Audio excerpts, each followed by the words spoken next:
Nous bénissons le Seigneur pour ce moment. Soyez bénis au nom de Jésus. Je suis le pasteur Mamie Pénis Cécilia. Nous sommes à notre émission Les Retours à Dieu. Nous sommes dans notre chaîne YouTube et nous allons commencer ce message par la prière. Si vous me le permettez, nous allons prier. Éternel Dieu Tout-Puissant, merci pour ce moment. Nous voulons, Seigneur, te glorifier. Toutes tes grâces, tout nous vient de ta main puissante.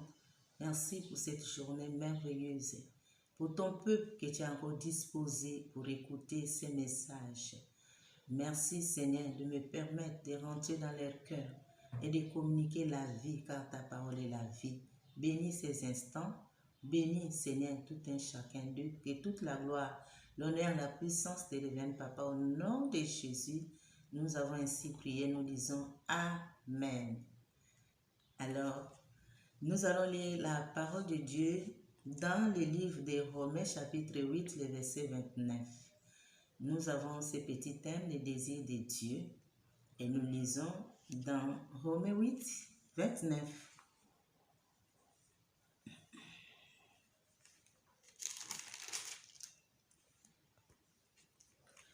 Car ceux qu'il a connus d'avance, il les a aussi prédestinés à être semblables à l'image de son Fils, afin que son Fils fût le premier entre plusieurs. Donc, Dieu veut que les hommes, que ses enfants parviennent à l'image de Christ, à l'image de son Fils Jésus-Christ de Nazareth. L'image de Jésus-Christ. Quelle est l'image de Jésus-Christ? Jésus-Christ, Dieu l'a envoyé sur cette terre en mission. Il était un garçon d'abord obéissant depuis le début parce qu'il a accepté de laisser la gloire auprès de son papa et de descendre, de venir mourir à la croix pour te sauver, pour sauver l'humanité. Donc l'image de Christ d'abord ici, nous voyons premièrement, Christ a obéi. Alors si nous, en tant que croyants, si nous voulons arriver à l'image de Christ, première chose, nous devons obéir à la voix de Dieu, obéir à la pensée de Dieu, à la parole de Dieu qui nous est annoncée par ses serviteurs partout dans le monde entier. Jésus a obéi. Jésus n'a pas regardé la gloire auprès de son Père. Il est descendu comme un homme. Il est né par le canal de Marie. Et il est descendu pour mourir même à la croix pour que nous soyons sauvés. Donc, le croyant, lorsque nous venons au Seigneur Jésus-Christ, première chose, pour arriver à cette stature-là, à cette image-là, nous devons l'obéissance. C'est pour arriver à la maturité spirituelle. Jésus est né comme un homme. À l'âge de 12 ans, nous sommes dans le livre de Luc 2. Nous allons voir ce que Jésus a commencé à faire. On ne peut pas arriver à l'image de Christ sans connaître aussi Christ, comment est-ce qu'il a grandi. Nous sommes dans le livre de Luc, Luc 2. Luc chapitre 2, 42 à 43. Lorsqu'il fut âgé de 12 ans, ils montèrent selon la coutume de la fête. Puis quand le jour fut écoulé et qu'ils s'en retournèrent, l'enfant Jésus resta à Jérusalem. Son père et sa mère ne s'en perçurent pas. Croyant qu'il était avec leurs compagnons de voyage, ils firent une journée de chemin et le cherchèrent parmi leurs parents et leurs connaissances. Mais ne l'ayant pas trouvé, ils retournèrent à Jérusalem pour le chercher. Au bout de 3 jours, ils les trouvèrent dans le temple, assis au milieu des docteurs et écoutant et interrogeant. Tous ceux qui l'entendirent étaient frappés de son intelligence. Alors le verset 49, le verset 48, quand ses parents le virent et ils firent saisis d'étonnement, et sa mère lui dit, mon enfant, pourquoi as-tu agi de la sorte avec nous? Voici ton père et moi, nous te cherchons avec angoisse. Il leur dit, pourquoi me cherchez-vous? Ne saviez-vous pas qu'il faut que je m'occupe des affaires de mon Père. Alléluia. Donc, à l'âge de 12 ans, Jésus prend conscience que je suis déjà adulte. Il comprend sa mission, c'est de s'occuper des affaires de son Père. Alléluia. Dans la maison de nos pères naturels, nous voyons que comme on est bébé, on est là. Papa, je vais ci, maman, je vais ça, on s'occupe de toi. Mais à partir de 7 ans, 8 ans, jusqu'à l'âge d'adolescence, l'enfant prend conscience, l'enfant peut accompagner sa maman à la plantation, son papa au champ, et essayer de faire comme papa ou comme maman. C'est ça la maturité selon la chair naturelle. Mais dans le spirituel, c'est que Dieu désire que nous arrivons aussi à la même image que Christ. Christ a pris conscience. Christ a grandi. Christ s'est retrouvé dans l'église. Alléluia. Christ n'a pas eu peur de tous ces gens. Lui était encore moins âgé plus que tous ces mondes-là. Mais il a commencé, poussé par le Saint-Esprit. Et ce même esprit-là, le Seigneur Jésus nous l'a laissé. Nous avons le Saint-Esprit, tout chrétien, lorsque nous recevons le Seigneur, l'Esprit du Seigneur vient sur nous. Mais il y a un temps où tout chrétien doit savoir que je suis devenu grand. Il faut que je fasse quelque chose pour le royaume du Père. Alors, il y a beaucoup de chrétiens qui n'arrivent pas à oser. Pourquoi? Pourquoi l'image de Christ n'est pas reflétée dans notre génération? Beaucoup de chrétiens sont là 5 ans, 10 ans, 20 ans. Ils ne savent pas que dans le royaume, Dieu nous appelle aussi à exercer, à travailler, à servir. Christ a pris conscience. Nous voyons même dans l'Ancien Testament la vie de Moïse, sauvé par la fille de Pharaon. Mais la Bible déclare, bien aimé, dans Hébreux 11, 24 à 25, Moïse grandit et il refusa de rester la fille, de devenir le fils de la fille de Pharaon. Et il a vu la souffrance de ses frères. Et il était convaincu de faire quelque chose. Malgré les erreurs, il s'est battu de tuer, mais il avait quelque chose qui lui disait dans son cœur que toi, tu es le leader, qu'il est temps, que tu veux faire quelque chose. Tu peux, Moïse. Malgré ses erreurs, Dieu l'attendait. Alléluia. C'est pour te dire, bien-aimé, que Dieu t'attend, que tu prends conscience que l'image de Christ, c'est quoi? C'est sauver l'humanité. L'image de Christ, c'est quoi? C'est l'obéissance. Lorsqu'on est dans l'obéissance, tout va venir nous suivre. Donc vous voyez que Moïse, Dieu permet qu'il soit dans la peur, dans l'angoisse et qu'il sorte de là. Alléluia. Parce que ce n'était pas en vain que Dieu l'avait sauvé des eaux, que Dieu l'avait sauvé du décret de Pharaon. Ce n'était pas en vain. Dieu surveillait son mouvement. Alors, il s'enfuit dans la maison de Jéthro et il commence à paître les brebis de Jéthro. Mais un jour, Dieu va aller le rencontrer parce que c'était dans son programme que Moïse devait devenir un leader, un instrument de libération. Alors, bien aimé, il faut grandir. Les désirs de Dieu, premièrement, il faut grandir. Et lorsqu'on grandit, il faut prendre conscience de faire les choses sérieuses, d'être responsable, de commencer à faire comme papa. Alléluia. De commencer à agir pour la bonne cause. Gloire au Seigneur. Alors vous voyez qu'un bébé, lorsqu'il est dans la maison, les bébés font que demander, quand papa va venir les bonbons, maman va venir les pains, les biscuits, mais un adulte regarde que maman n'est pas là. Il faut que je m'occupe des petits frères, des petites sœurs. Il faut que je prépare quand maman va venir, quand papa va venir. C'est ça, devenir adulte. Alors, bien aimé, beaucoup de croyants n'arrivent pas à refléter l'image de Christ à cause des manques de connaissances, parce que la Bible déclare « Mon peuple est péri par faute de connaissances. » Faute de connaissances. Nous voyons Jésus était obéissant. Jésus avait aussi l'humilité. Refléter Christ, c'est être obéissant. c'est être conscient de notre appel. C'est avoir aussi ces sentiments d'humilité.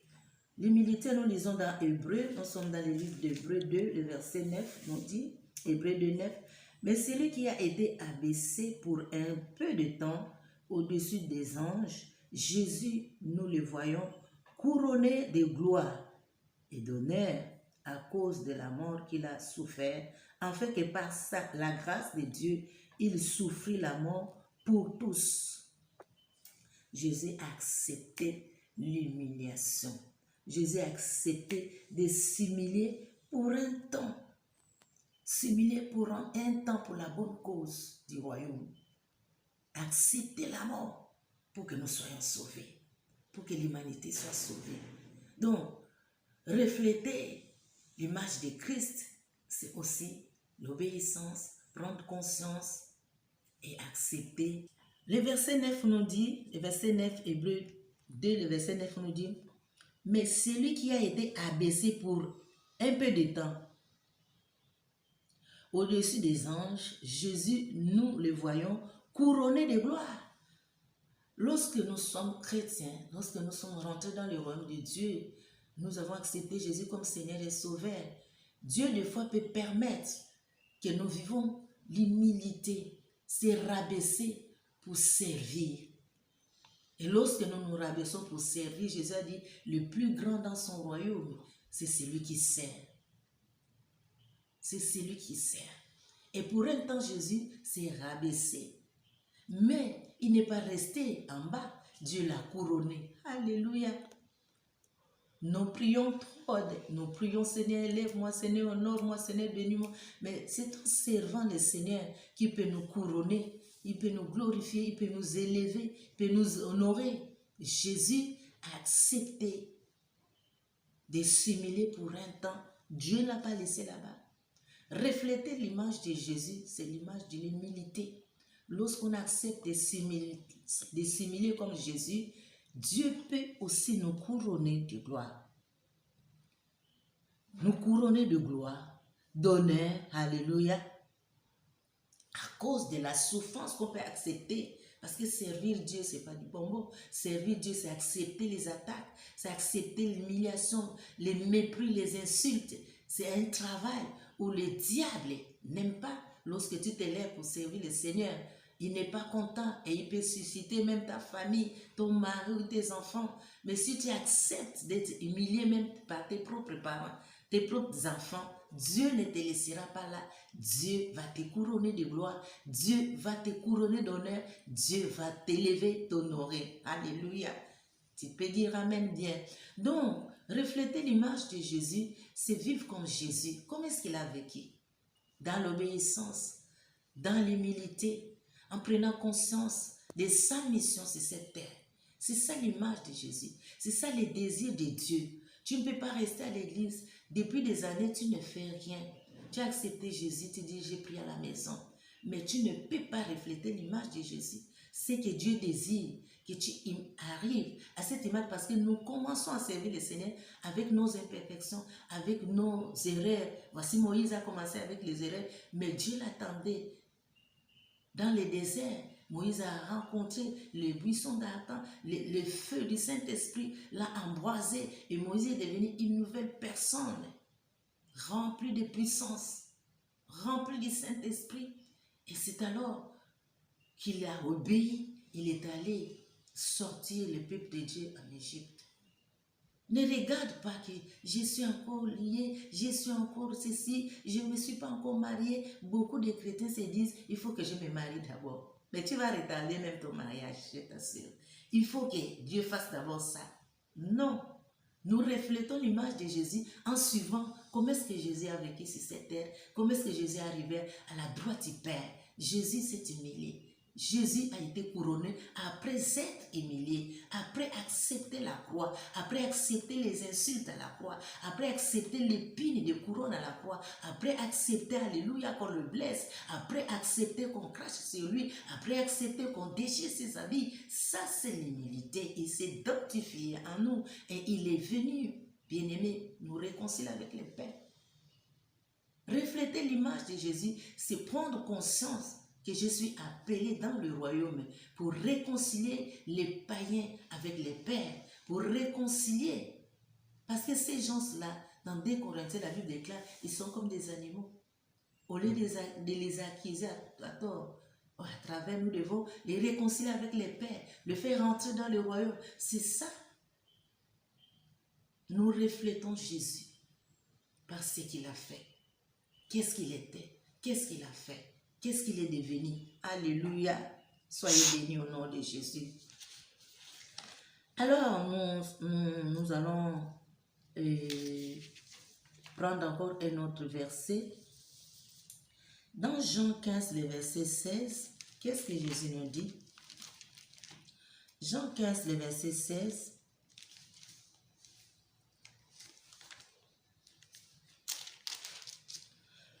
Jean 15, 16 dit, « Ce n'est pas vous qui m'avez choisi, mais moi je vous ai choisi, je vous ai établi, afin que vous alliez, que vous portiez du fruit et que votre fruit demeure, afin que ce que vous demanderez au Père à mon nom, il vous les donne. » Alléluia. Jésus, lorsqu'il vient sur la terre, nous voyons, il a accepté aussi le désert. Après son baptême, la Bible déclare, le Saint-Esprit le conduit dans le désert. Refléter l'image de Jésus aussi, c'est accepter le désert.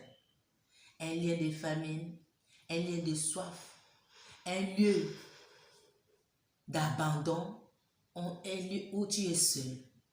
Alléluia. Un lieu même de la mort, parce que Moïse, Élie, autant pour moi, a accepté, a voulu, Seigneur, je vais mourir. C'est un lieu où tu te retrouves seul, après avoir beaucoup fait pour les autres, mais personne ne te vient en aide. Personne ne s'occupe de ton affaire. Et pourtant, c'est toi qui es toujours la première personne d'aller secourir, d'aller faire beaucoup de choses.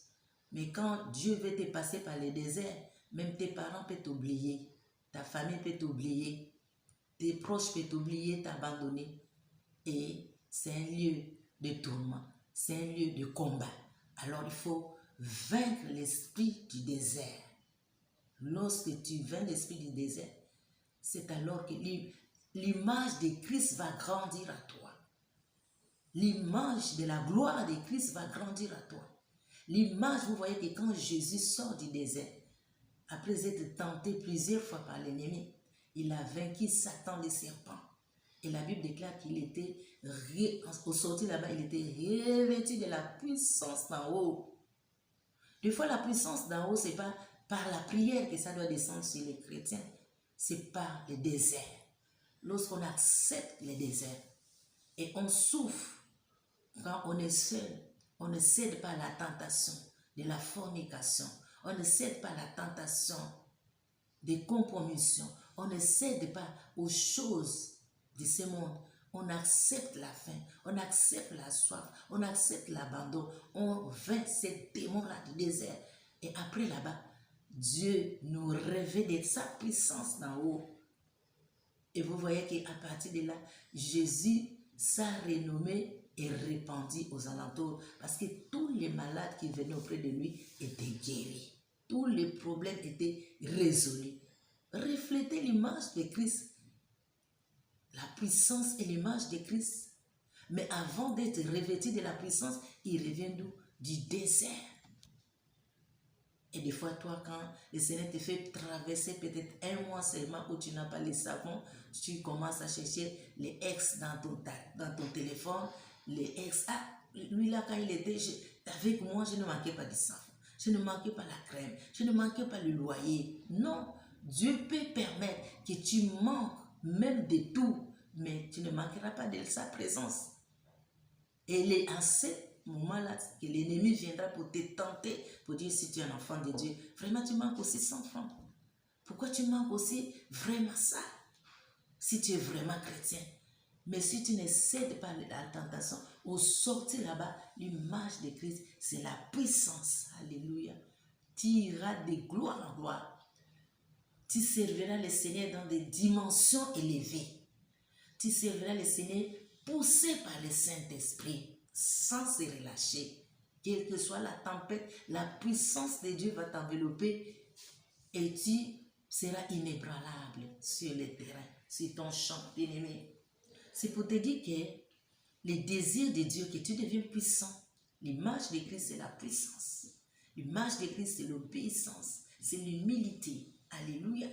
L'image de Christ, c'est la gloire. Et tu seras glorifié. Il y a un temps, bien-aimé, où nous devons prier moins et servir plus le Seigneur. L'image de Christ, c'est la gloire.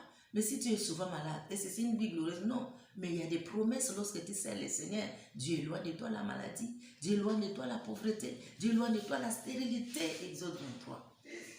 Donc l'image de Christ, c'est aller sous la main puissante de Dieu.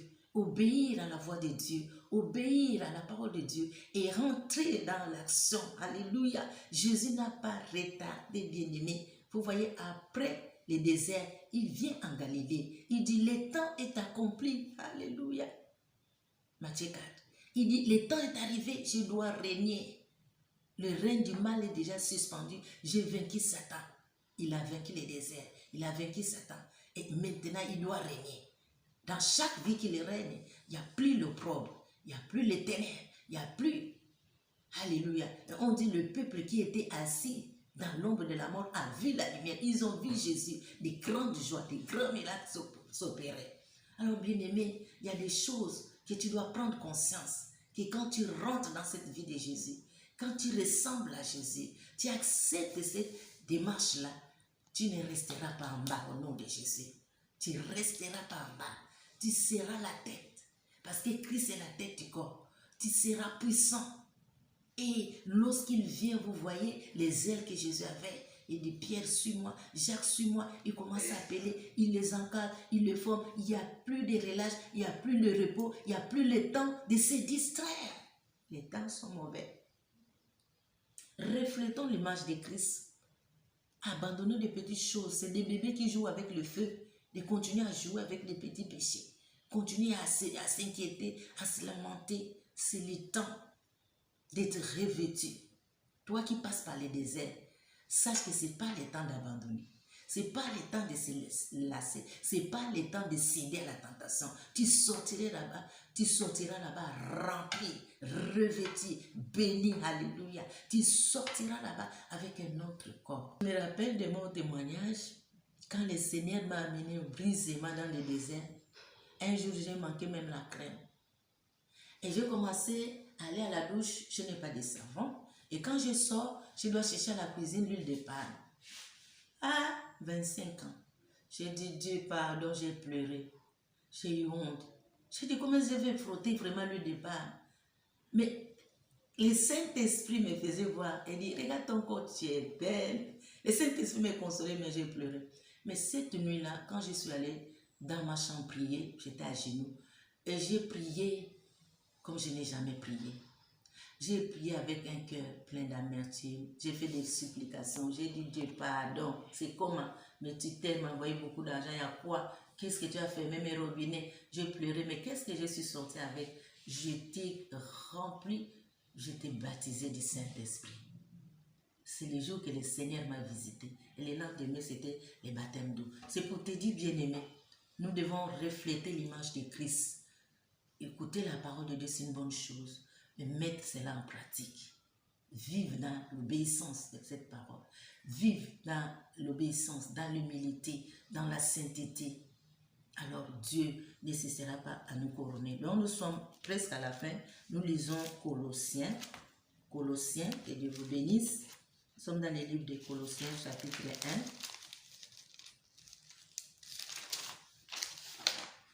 1. Colossiens 1.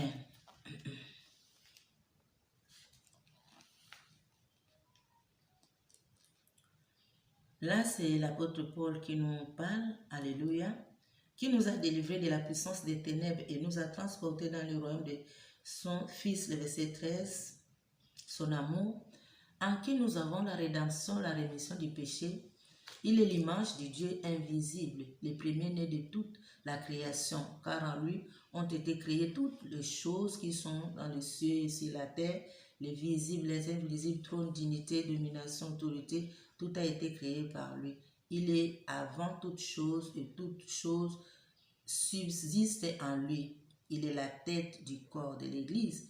Il est le commencement et le premier dans le monde, afin d'être en tout le premier, car Dieu a voulu que toute plénitude habite en lui.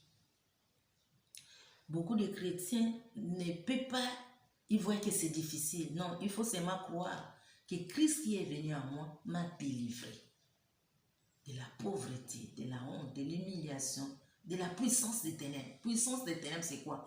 Toutes ces choses qui nous faisaient honte, qui nous faisaient pleurer. Christ nous a délivrés de la puissance des ténèbres. Qui nous a délivrés? C'est Dieu qui nous a délivrés de la puissance des ténèbres et nous a transportés dans le royaume de son Fils. Alléluia. Puissance des maladies, puissance des sorcelleries, puissance impure, puissance des ténèbres. Tu es délivré, tu as peur de quoi? Il faut croire que je suis délivré et je peux refléter Christ. Je peux aller comme Christ. Je peux arriver comme Christ. Et il a pardonné tous tes péchés. Colossiens 1,14. Il est ton rédempteur. T'a racheté. Il a pardonné tous tes péchés. Alors arrête de se culpabiliser. Si tu vis dans la culpabilité, ça c'est les mensonges du diable. Tu ne peux pas refléter Christ. Le diable va te dire toujours, tu n'es pas délivré. Tu ne vois pas que tu as encore la sorcellerie. Tu ne vois pas que tu as encore ça. Tu ne vois pas que tu es meurtrier. Non, Christ, Dieu nous a délivrés de la puissance des ténèbres. Dieu nous a racheté là-bas. Dieu nous a pardonné tous nos péchés. Jésus nous a pardonné. Alors, Dieu a mis cette plénitude en lui. Quand Jésus vient en toi, tu dois ressembler à Christ. Tu es déjà plein. Tu es déjà rempli. Mais il est de ton devoir de faire comme Jésus, d'agir comme Jésus, de commencer à réconcilier les gens vers le Père, à amener les Pères parce que les gens vers le Père, parce que lui-même il dit dans Jean, je disais, chapitre 15, verset 16, je vous ai choisi, établi, pour que vous alliez et que vous portez beaucoup de fruits qui demeurent. Donc, tu es dans le royaume établi comme un arbre qui doit produire. Physiquement, on doit voir les changements. Comment tu t'habilles, comment tu te comportes, tes actes, tes faits. Tu es déjà une nouvelle personne. Tu n'es plus un bébé pour jouer avec les péchés. Donc, tu vas produire ces fruits-là, des changements physiques. Et produire les fruits spirituels, c'est évangélisation. Amener le peuple, les païens, amener les brebis perdues dans le royaume de Dieu. À la fin, là-bas, Jésus dit, afin que tout ce que vous allez demander à mon nom, que je vous le donne. Mais nous prions beaucoup, nous faisons le contraire. Il suffisait de servir d'abord Dieu, de produire les fruits, parce que Christ nous a montré l'exemple et nous aussi nous sommes appelés des produits parce que nous sommes déjà établis dans le royaume. Personne ne peut nous sortir encore dans le royaume. Nous sommes dedans et nous sommes en sécurité. Nous sommes délivrés. Ce qui nous reste, c'est arriver à la maturité. C'est parlé. Oui, bien-aimés, je bénis le Seigneur pour vous. Nous sommes presque à la fin de notre message. Partagez cela, partagez ce message. Dieu ne manquera pas de vous bénir. Abonnez-vous, cliquez sur cette petite cloche-là et nous voulons prier pour vous parce que rien n'est impossible avec notre Père. C'est possible que vous reflétez l'image de Christ. C'est ça que Dieu désire, refléter Christ en tout pour tout. Et vous serez honorés comme Dieu l'a honoré. Nous sommes appelés d'aller de gloire en gloire. Nous sommes appelés d'être bénis, d'être élevés. Et il faut refléter le Seigneur. Nous prions, Père, bénis ces messages, bénis ton peuple, bénis ces cœurs qui est rempli de joie. Que le Saint-Esprit continue à développer ces messages et que ton peuple met cela en pratique pour que ton royaume soit peuplé pour ta seule gloire. Béni sois-tu, Seigneur, parce que tu le bénisses, parce que tu le restaures, parce que tu le combles. Que toute la gloire te revienne au nom de Jésus. Amen. À la prochaine. Soyez bénis.